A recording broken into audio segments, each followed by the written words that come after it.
Welcome to the Surrogates Corner with James Mahan. Welcome to the Surrogates Corner with James Mahan. James passionately advocates for surrogates and egg donors, providing legal support at every stage of the journey. I'm Evan Mack, and today we're talking about how surrogates can protect their peace of mind and mental health by getting the emotional support they need when they need it.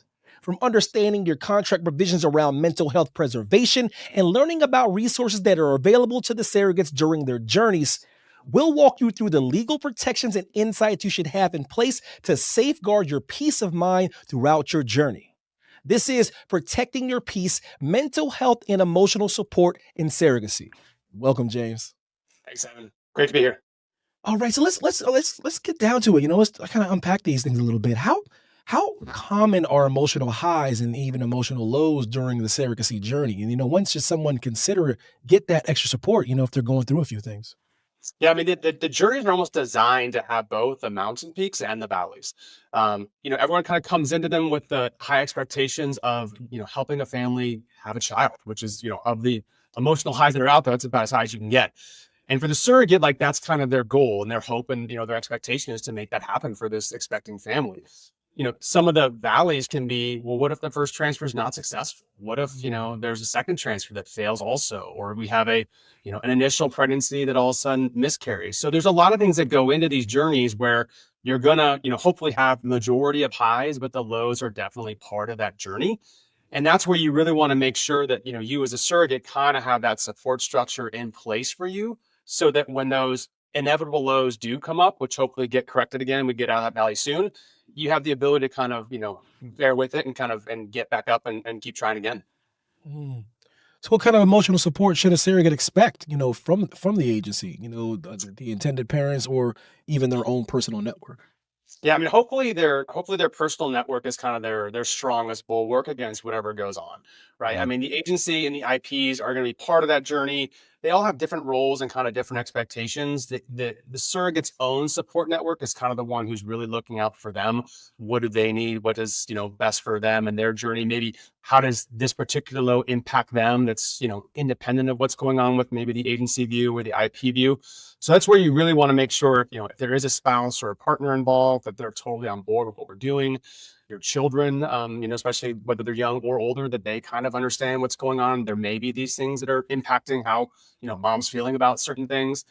The agencies can be great, but the agencies are in a weird spot because they're trying to play the middle person between the intended parents and the surrogate. So when there is a low, the highs are kind of easy. Everyone's amped up, everyone's excited, everyone's pumped. Like those are kind of, everyone's patting each other on the back. Those are good feelings.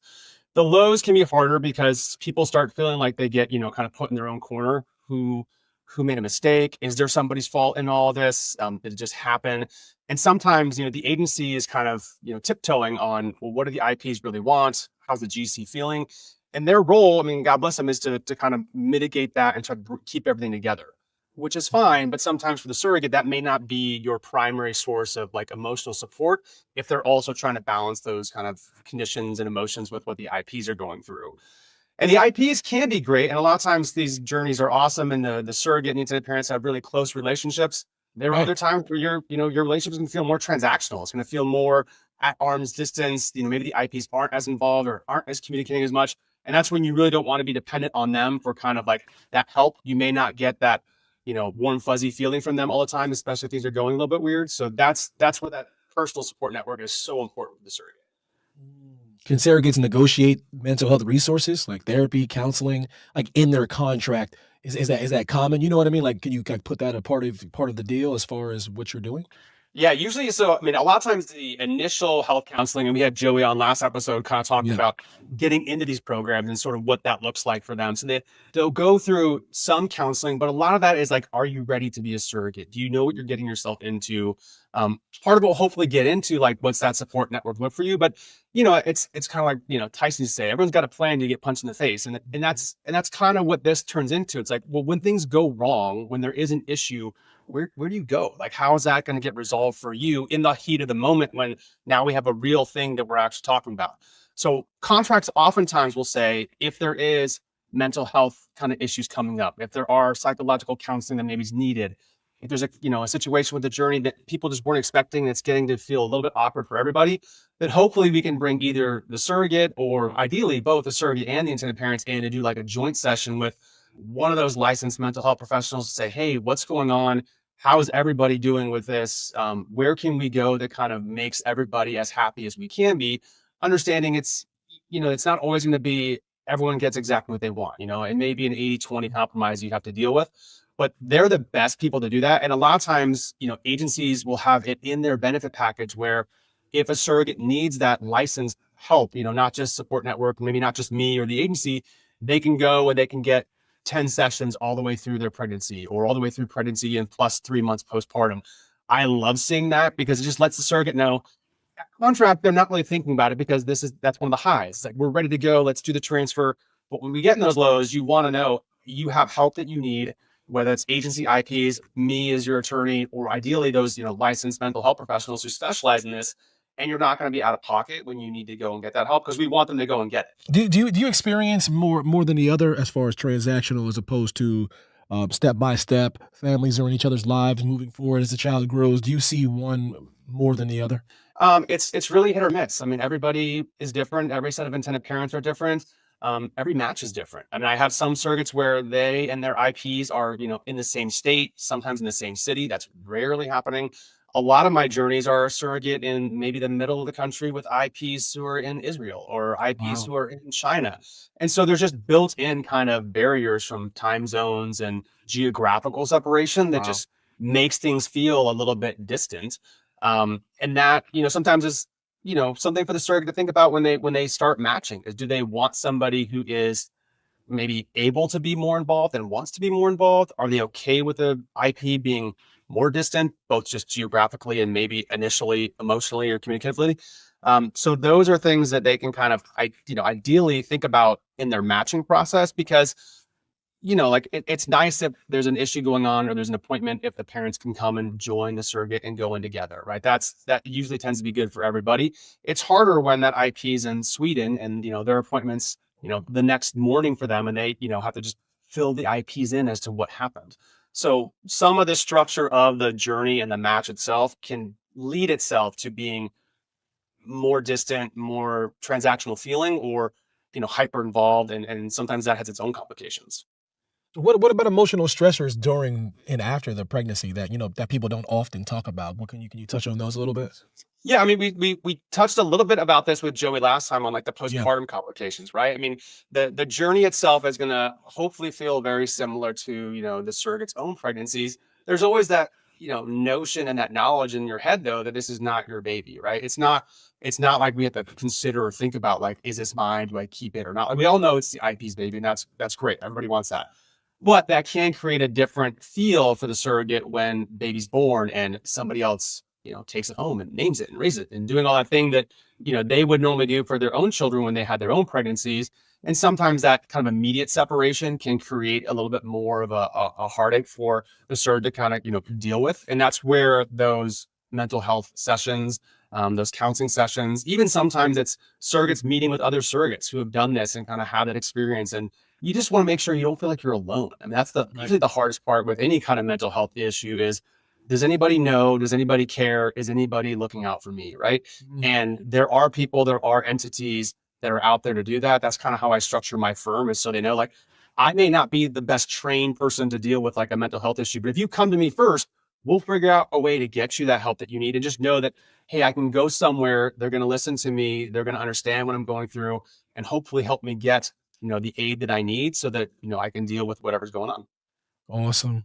So if a surrogate starts to feel overwhelmed, and like, who should they turn to first, and what options are usually available? Should they reach out to you first? Should they reach out to somebody else? Like what should be their approach?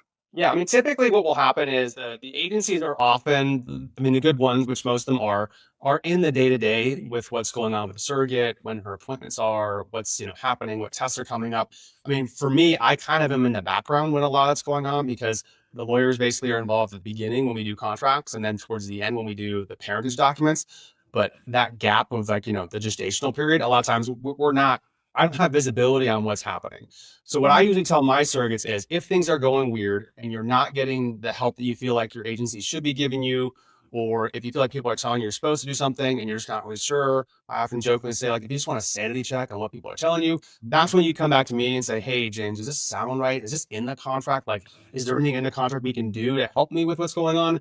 And that's kind of the help that I provide for them. And then I kind of push them back to those trained people and those people whose roles it is in the journey to kind of make sure that help is given to her to again, help her weather that storm with whatever it might be. Awesome. So how do experienced surrogates prepare themselves for, mentally for a second or maybe third journey?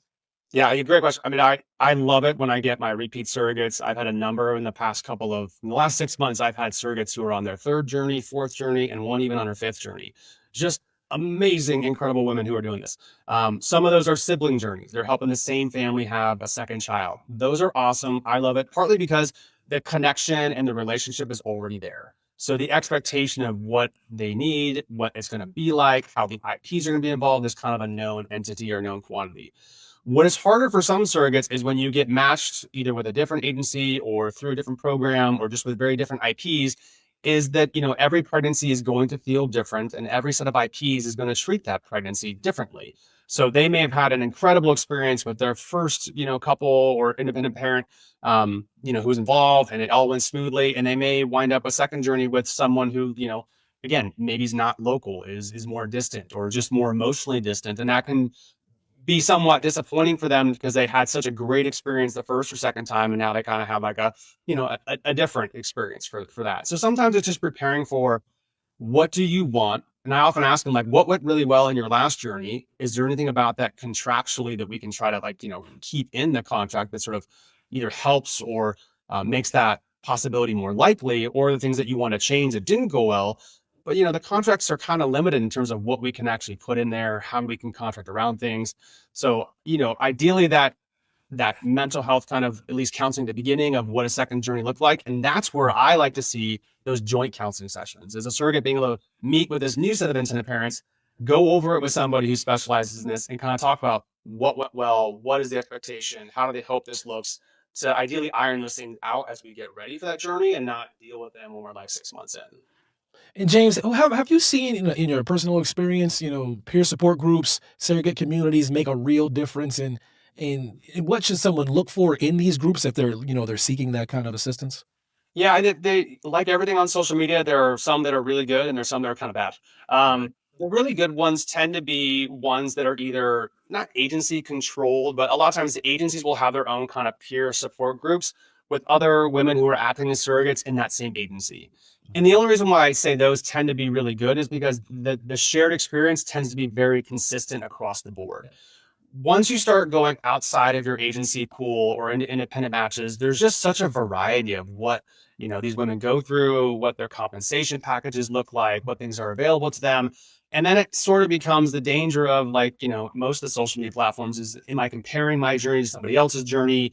Am I now, feel like I'm missing out on something that someone else got? And there can be that kind of just that comparative view of what your journey is looking like that sometimes can make those little anthills turn into giant mountains all of a sudden. And sometimes, there are people who are the loudest on those platforms that there is, like just social media, tend to be the ones who are the angriest.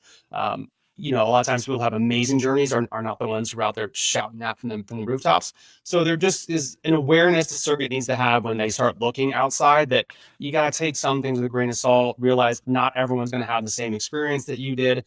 And and that some contracts and some agencies may just not be structured the same way that someone else you heard of, had in their contract. And it's, while it's good to know that there are differences, it's kind of hard to say, well, that one seems better. I want that. It's like, well, Right. that's not what we agree to. And that's a tough part. Mm.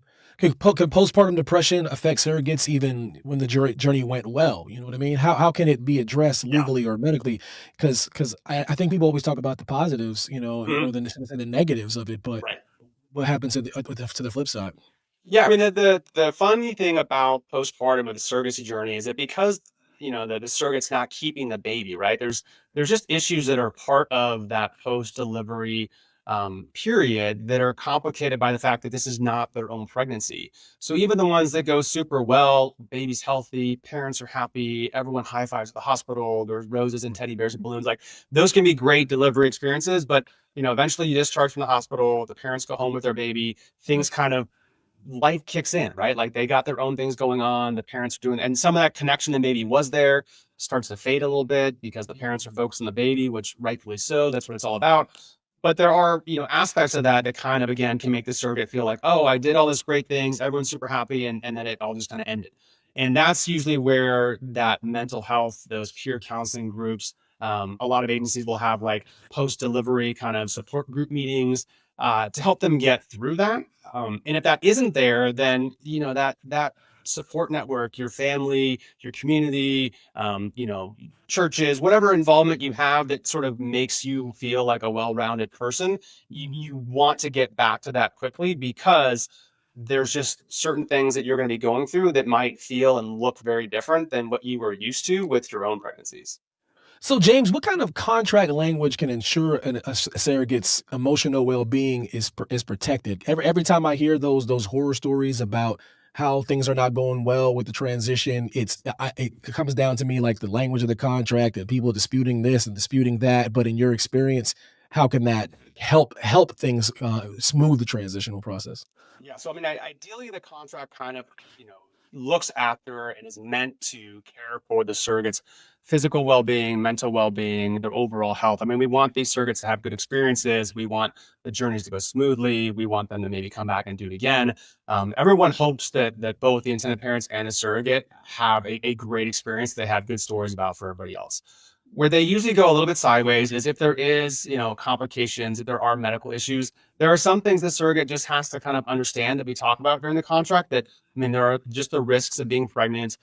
There are certain decision making that we, leave up to the doctors or to the intended parents. We have a whole episode, like 2 or 3 episodes ago, talking about decision making authority and who gets to do that. And sometimes the surrogate may want to do something that just the contract's not going to allow her to do, whether it's travel or do an activity or whatever else, because her doctor says that's just not safe for you in the pregnancy. And when you're carrying somebody else's baby, you don't really get to override what the doctor's telling you. You kind of said you're going to agree and listen to what they told you have to do. Where I think the help with the contract will come in is just saying, hey, if there are things that are going on, if there are issues that are different perspective, maybe considerations from the intended parents and the surrogate, how do we work through those? And ideally, that's something we can do with the agency informally. Or if not, the contract will kick it up and say, if you need to go see somebody else or you want to talk to somebody who specializes in this again. And that, I mean, there are many licensed mental health professionals who are just in the surrogacy field.